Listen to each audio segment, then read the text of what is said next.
BJP సహకారం లేకుండా రిజర్వేషన్లు రావు. మీరు ధర్నాలు చేశారు, ఆందోళన చేస్తున్నారు, అడుగుతున్నారు, ఆర్డినెన్స్ తీసుకొచ్చారు, తర్వాత కేంద్రం నుంచి రాష్ట్రపతి నుంచి సహకారం దక్కలేదు. ఓకే, మేము చేయాల్సినంత చేసేసాం. ఇప్పుడు పార్టీ పరంగా 42% మందికి మేము బీసీలకి సీట్లు ఇస్తామని అంటున్నారు.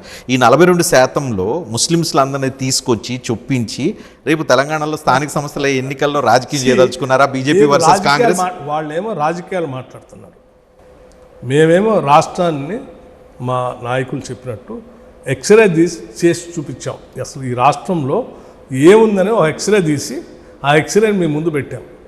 ఆ ముందు పెట్టిన ఎక్స్రేని చూసి మీరు జీర్ణించుకోలేకపోతున్నారు.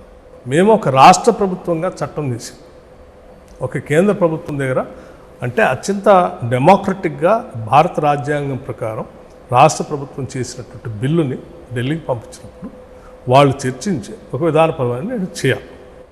కేంద్ర ప్రభుత్వాన్ని అడుగుతున్నాం, మేము భారతీయ జనతా పార్టీని అడగట్లేదు. మీరు ఇచ్చారుగా మీరే చేసుకోండి అని ఒక ఆయన అంటున్నారు.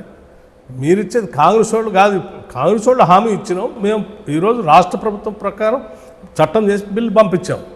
కేంద్ర ప్రభుత్వం ఇది ఒక రాష్ట్రం ఒక కేంద్రానికి సంబంధించిన అంశం, కాంగ్రెస్ పార్టీకి బీజేపీకి సంబంధించిన అంశం కాదు ఇది. కేంద్ర ప్రభుత్వం సరే మీ పార్టీ ఆధ్వర్యంలో ఉంది కాబట్టి ఆ ప్రభుత్వం కూడా స్పందించాలి. దీనిపైన మీరు కూడా ఇక్కడ మద్దతు ఇచ్చారు కదా బీసీ బిల్ చేసినప్పుడు సభలో. ఆ నిజమైన న్యాయబద్ధం చేయాల్సిందే అన్నారు. మరి మీ రాష్ట్రంలో ఉన్న బీజేపీకి ఒక విధానం, కేంద్రంలో ఉన్న బీజేపీకి ఒక విధానం ఉంటుందా? ఉండదు కదా.